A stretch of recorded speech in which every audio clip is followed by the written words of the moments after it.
Okay. Well, good afternoon. It's been a very busy week, so let me provide a few updates. First, earlier today, I met with Iraqi Kurdistan Regional President Masoud Barzani. We talked about our progress in the fight against ISIL. I recognize the sacrifice that all Iraqis have made in this struggle and congratulated him on retaking territory lost to ISIL. We reaffirmed our commitment to working together by, with, and through the government of Iraq to deliver a lasting defeat to ISIL. I understand that some on Capitol Hill would like to bypass the Iraqi government and directly arm the Kurds and some Iraqi tribes. But we oppose such a move because we believe a unified Iraq is critical to the long-term defeat of ISIL, and because it could put some of our personnel at risk. Second, we're announcing today that combat training has begun for a company-sized group from the new Syrian forces. This program is critical and a complex part of our counter-ISIL efforts.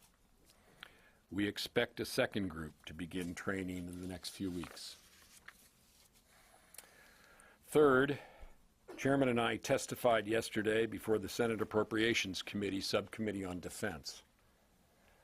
Given that the current budget approach is, as I said yesterday, a road to nowhere, we need members of Congress to come together, as they've done in the past, including in 2013, and agree to a multi-year budget agreement that provides the stability DoD needs and the resources our troops deserve. Fourth, and to change gears a bit, I want to commend 7 former Secretaries of Defense and 10 retired 4-star general and flag officers for releasing a letter today encouraging Congress to pass the Trade Promotion Authority, or TPA, so that the President can finalize 2 critical trade agreements, the Trans-Pacific Partnership, TPP, and the Transatlantic Trade and Investment Partnership, TTIP. This important letter builds on what I said last month at Arizona State University, and I encourage every member of Congress and all of you to read it. As the letter says, quote, "The stakes are clear," end quote. While both agreements would boost our economy, they also make strategic sense for our country. They'd help us promote stability and security in critical regions, deepen our alliances and partnerships abroad, and bolster a global order that reflects both our interests and our values. That's why we need Congress to pass TPA. Finally, before your questions, I want to say a few words about the officer and gentleman beside me. Now, we have a lot of work to do in the months ahead, and I know Chairman Dempsey will sprint through the tape with his characteristic humility, courage, and expertise. But I want to thank him for his strong leadership and his thoughtful advice to me and to President Obama during an immensely challenging time. The chairman has made our country and the world safer. He's also made sitting before Congress and all of you a little more comfortable. He and Deanie are great friends to me and Stephanie. We came in to this building's leadership at the same time. I'll really miss him, and the same goes for Sandy Winnefeld as well. But like them, I have absolute and complete confidence in their successors. General Dunford, General Selva met all the criteria that the President and I wanted in our next chairman and vice. We saw in them the same strategic perspective, operational experience, sound judgment, and total candor we value every day in our current leadership. Much as we'll miss Chairman Dempsey, Vice Chairman Winnefeld, I know their great responsibilities to the President and me will remain in excellent hands. With that, I'll turn it over. And I think we ought to give our chairman a round of applause, if you don't mind. I think Thanks, Mr. Secretary. Thanks. Well, that's a first from this group, I'll tell you that. No, thanks, Mr. Secretary, and for the very kind words. I, too, welcome the nominations of General Joe Dunford as the next chairman of the Joint Chiefs and General Paul Selva as vice chairman. I, too, have great and complete confidence and trust in them. Our nation will be well served by these two phenomenal leaders, and I appreciate the fact that both of them and their families have agreed to continue to serve their country at this important time in our history. As the Secretary said, there's plenty to do in the months ahead for me. Yesterday, I appeared with the Secretary before the Congress of the United States in what may have been my last budget hearing to briefly recap where we've been with the budget since I became chairman. When I came into the job, I knew we'd be facing significant cuts after 10 years of incredible support through those periods of highest activity in Iraq and Afghanistan. And we have faced significant cuts. In fact, over the last 5 years, we've cut $750 billion from the defense budget. Now, that in itself is significant, but combined with the lack of long-term budget certainty and the lack of support to make the internal reforms that we think are necessary, we are eroding our technological edge, and our military readiness is declining. America's sons and daughters in uniform serving faithfully across the globe deserve better. Our allies and partners are watching what we're imposing on ourselves through our budget process. Our adversaries are paying attention too. While we lurch from budget cycle to budget cycle 1 year at a time, our adversaries are investing and they are adapting. If the trajectory that I just described continues, especially if sequestration returns, we'll be looking at dramatic changes to how we protect our nation and promote our national interests. On the Syrian Train and Equip mission, as the Secretary noted, we've started the program and we'll grow it in a measured way.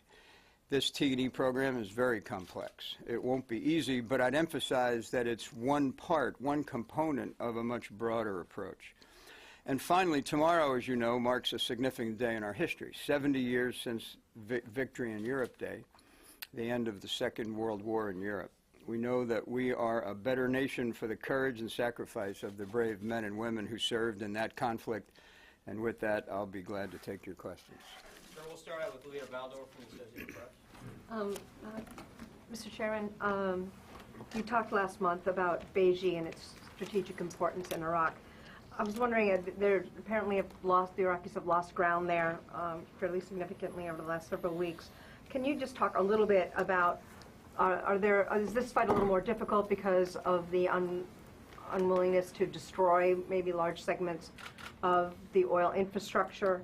And what does this say about the goal of retaking Mosul? Is this making it far more difficult? And a quick question for the Secretary. You said a company size. Can you be a little more specific about how many trainers you expect and if you have any concerns about the safety of the trainers because of potential green on blue attacks? Okay. Why is Beijing significant? Obviously, it's a part of the Iraq's critical oil infrastructure. It sits on the corridor that runs from Baghdad to Kirkuk to Beijing, Kirkuk, and over to Mosul. It actually also sits on a corridor that runs from the Tigris River Valley to the Euphrates River Valley. And so it's geographically significant as well as significant economically. So it's a very important place. The Iraqis are under pressure there and have lost some control of the perimeter and some of the road network that leads to it through the emplacement of especially IEDs. We've been working with them. We've conducted 26 airstrikes since the 5th of May. We've been working with we call it a mobile training team in Baghdad Airport to assist them in rigging airdrops. And just recently they conducted an airdrop to resupply the force that's at Beijing.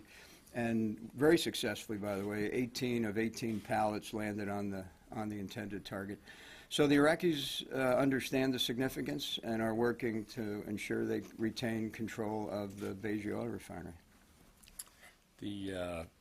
There are about 90 of the trainees in this company-sized tranche, first tranche that I referred to. You asked about green on blue possibility. First of all, these are highly vetted individuals. That's an important part of the program. Second, the training takes place in a secure location. And third, of course, our people who are participating in the training are very experienced in this kind of training, including in security procedures. Let me go next to Ms. Barb Starr from CNN. I'd like to start with General Dempsey and then Mr. Secretary. General Dempsey, in the last couple of days, we've seen the moderate opposition in Syria and other groups make some gains against Assad. And Assad came out yesterday and, in fact, publicly acknowledged that he had suffered some losses.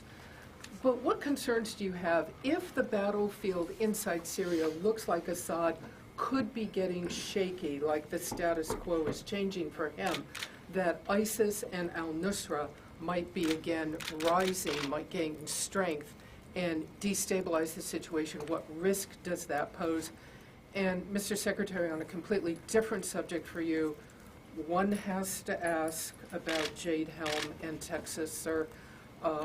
Just to get you on the record, if I may, your response to the governor of Texas who expresses concern that the United States military could risk the civil liberties of the people of Texas. Why don't I just take that one first, Barbara, just on your second question. We have given information to authorities in Texas, any information that they've requested. We're very open and upfront about our training activities in the United States. And I should say that we're very grateful for the support of communities around the United States in all of our training facilities. We count upon the support of Americans in our training areas and around our training areas and around our bases, and are very grateful for the hospitality that we receive. Well, your message to him, would you refute his concerns that this could be an issue? Would you refute the concerns of those on the internet who believe otherwise? We are very responsive to any local officials who want to know about our training. We are very transparent. We've tried to be very transparent in this case and answer all questions, give all information about what we're doing, about the need for it. And once again, I just want to express the appreciation that we have to communities across the country who host our troops. It's very important. And with respect to your first question? Again, the destabilization, do you believe, if Assad gets shakier, does that pose a new set of challenges here? Well, yeah, it would. And if you recall, 2 years ago, Assad was at a point where we thought that he was at a disadvantage and that the opposition was on the rise. And then that situation reversed itself for a period of time. So we've been through the intellectual rigor of what this might mean. And so what it might mean for the nation of Syria is further instability, were this to suddenly, were power to suddenly transfer precipitously. And it could mean an even increased humanitarian crisis. For us in our counter-ISIL strategy, it wouldn't change the dynamic, except that meaning that we still have the fundamental challenge of finding moderate Syrian opposition men to train to be a stabilizing influence over time. And on the side of our diplomacy and our diplomats, there's the issue of finding moderate Syrian opposition to establish a political structure to which the military force that we're building can be responsive. So the challenge wouldn't change for us, but it would certainly make the situation for Syria more complicated. And do you think there have been gains against Assad in recent days in some of these key places in the north, especially, that change the dynamic for him? I do think that the regime's momentum has been slowed, and therefore you can certainly, from that, take that I do believe the situation is trending less favorably for the regime. And if I were him, I'd find the opportunity to look to the negotiating table. Sir, we'll move to radio now and try Tom Bowman. Mr. Secretary, I want to get back to the combat training for the Syrian rebels. You talked about 2 companies being trained at a secure location in Turkey, presumably? I'd rather not talk about the location. As you probably know, there are several locations, and we're going to keep that to ourselves. When will these trainees go operational? Do you have to get to a certain level, battalion or brigade, before they go operational, first of all? And secondly, what responsibility does the U.S. have once they do go operational? Will you provide air cover for them if they need it, medevac, maybe advisors on the ground? Okay. With respect to the first question, the question of the first disposition of those forces will be decided later by the commander of that training operation and by us. That decision's not been made yet. Are we talking months, 6 months, 9 months, or a year? A few months.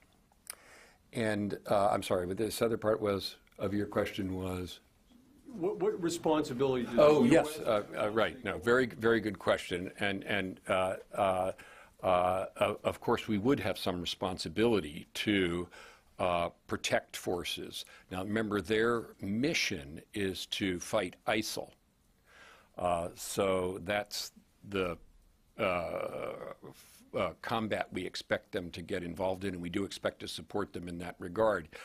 If they are contested by regime forces, we would have some responsibility to help them. We have not decided yet in detail how we would exercise that responsibility, but we have acknowledged that we'd have that responsibility. trouble with ISIS starts overrunning them. Will you send in? Oh, whether we definitely have would absolutely work to protect them. Certainly, with that kind of ISR help, potentially air support help. Yes, it depends on where they are, but again, we have some obligation to these people.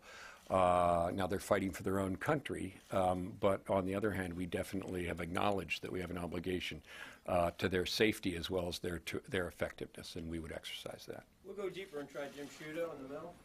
Thank you, Mr. Secretary. If I could begin with you. I interviewed the president, the Syrian opposition earlier this week, Khaled Khoja, and his description of U.S. support, particularly training, too small and too slow.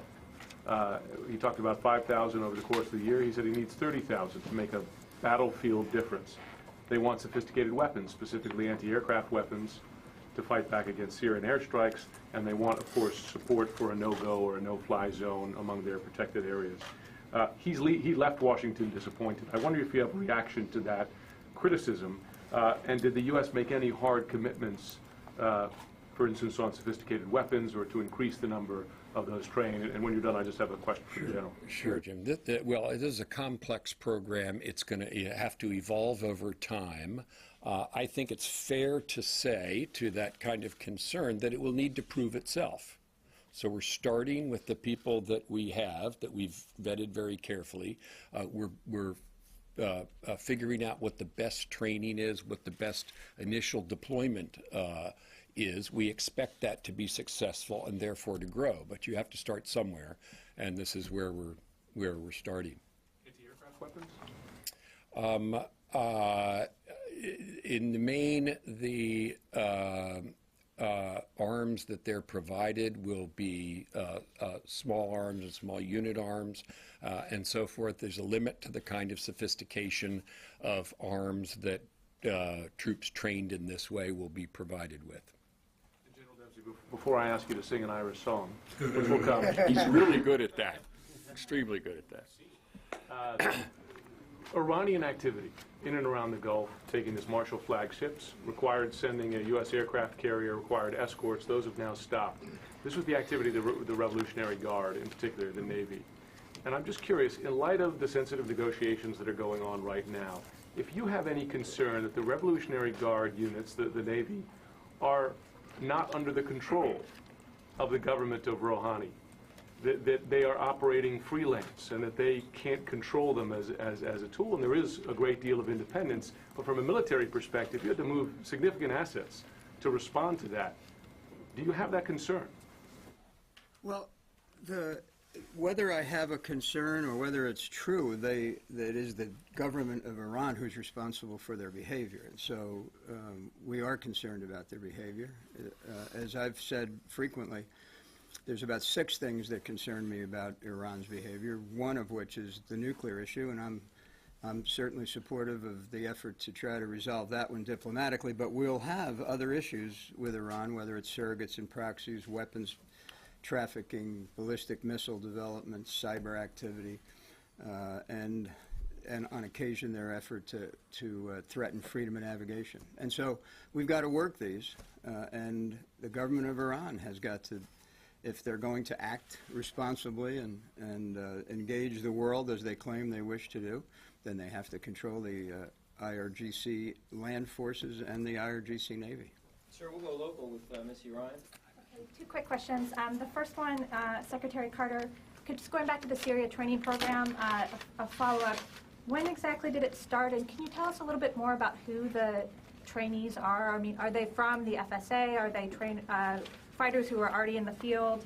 And the second question is regarding drone operations. There have been some measures in Congress to speed up this supposed transfer of drone operations from the intelligence community to the military. Can you guys, either of you, give us an update on what's happening with that? And the U.S. military has announced drone strikes in the past, or alluded to drone strikes in the past in Somalia. Have there been military drone strikes in Yemen in the recent weeks, months? Okay, let me do the first one first and the second, and then Marty, if you want to add. As far as the training is starting now, but I just need to explain the process. These trainees are recruited, they are vetted, and only then are they put into training. So they've been in the program for quite a while. And then the training takes some time, and then they would be inserted into operations, and the trainees behind them. And to get back to the previous question, we hope this to be an ever-expanding program once it proves itself, which I think it will. With respect to drones, I'm limited in what I can say, but I will say the following. And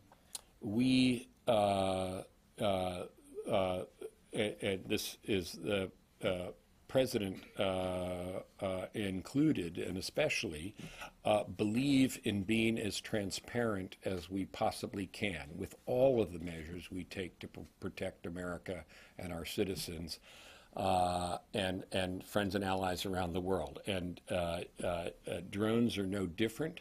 They're used only when it's necessary and appropriate, and there's no better way to achieve the same objective. As you know, we have a preference to capture individuals who are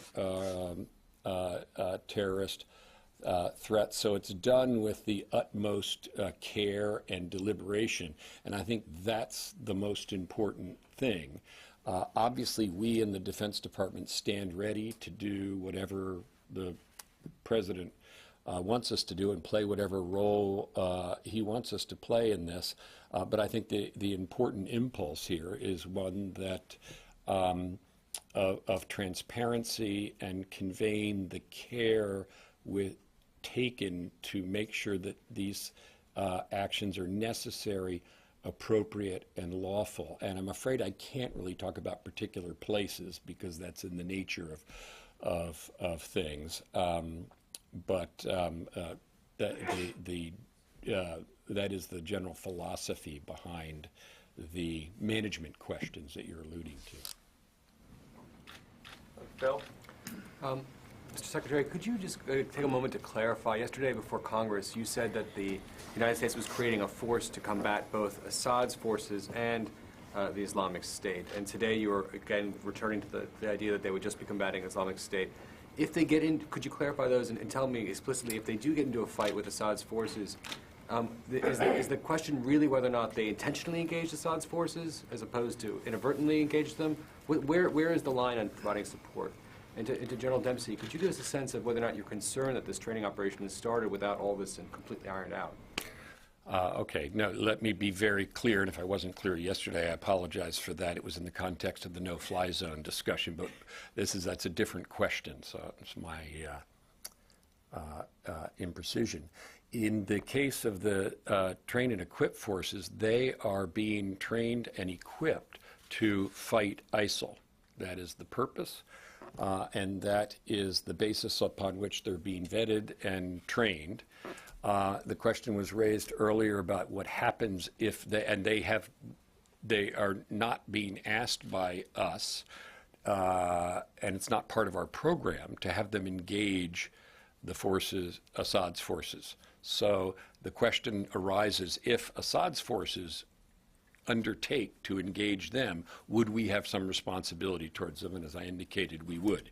But they're not being fielded for that purpose. They're being fielded for the purpose of engaging ISIL. That'll be their principal mission, and that's one of the bases on which they would join our program in the first place. Some responsibility, but it's not clear exactly what responsibility is it, or is it totally determined now? No, as I said, we have some responsibility. We have not determined yet all of the rules of engagement under those circumstances, but I think we have acknowledged that we'd have some responsibility to support them. Sure, we'll go back to broadcast with Jen Griffin. Two quick follow-ups, Mr. Secretary. In terms of AQAP in Yemen, there are reports that a top leader was taken out by a drone strike. The leader was involved in the Charlie Hebdo attack. Can you confirm that? In terms of Jade Helm, can you say clearly, is the U.S. military planning to overtake Texas, as is being asserted by certain presidential candidates? Okay. Well, I'll take the second one first. No. With respect to the first one, I'm afraid I cannot give you a specific response on this particular strike. We just don't talk about those, and certainly not from this podium. I will say, though, that to the general question of AQAP in Yemen, we continue to apply pressure there. Obviously, the circumstances have changed in Yemen, and said earlier, it's more when you have a stable government in a country, it gives you more opportunities for counterterrorism operations, but we do have other ways of doing that, and we're keeping up the pressure on AQ, and we intend to continue to do so. And General Dempsey, in terms of Iran and the Maersk Tigris, do you believe that Iran took the Maersk Tigris hostage, if you will, in a tit-for-tat because of the USS Teddy Roosevelt's involvement in following their weapons convoy? And did you stop accompanying the U.S. and British ships through the Strait of Hormuz because the Maersk Tigris was going to be released today? So to the first part of your question, whether we believe it was a tit-for-tat for turning their weapons convoy around through the deterrent value that the carrier provided, I don't think so. As you know, the government of Iran stated that it was to resolve a long-standing financial dispute. There is reason to believe that was true. Now, the way they did it was certainly, in our view, a violation of international law, which is to say by force. But we don't think it was, as you said, a tit-for-tat for our activities to turn that convoy around. And in terms of the accompanying mission that the Secretary approved, we have put a sunset clause on it from the beginning in order to determine whether the threat would be persistent or whether it was episodic. It doesn't appear that it's persistent right now, but we've certainly got the resources in place should we need to quickly turn it back on. Sure, we'll go deep to Tom Vanderbroek from USA Today. Sir, a question about the moderate opposition. Will the United States be paying salaries to these people? And then secondly, what is our responsibility if they commit war crimes? If they do something, do we have a responsibility in that regard? Okay, with respect to the first one, they do receive some compensation as well as training and equipment, and as I said, support. Secondly, an explicit part of their training is how to conduct themselves in a way that is consistent with international law. That's an explicit part of our training, and it's also, by the way, an explicit part of our vetting. And of course, any continued support for them would be strongly conditioned upon their continued good conduct in that regard. Can you characterize the compensation that they'll be receiving? I can't, but we can get that for you, Tom. Sure, we'll end with a major network. Dave Martin at CBS. You've talked about your responsibility to support these opposition fighters. What's your ability to control them once they go back in, other than just pulling support in? Well, I think one way of addressing that is through their training and through the missions they're given and where they're located.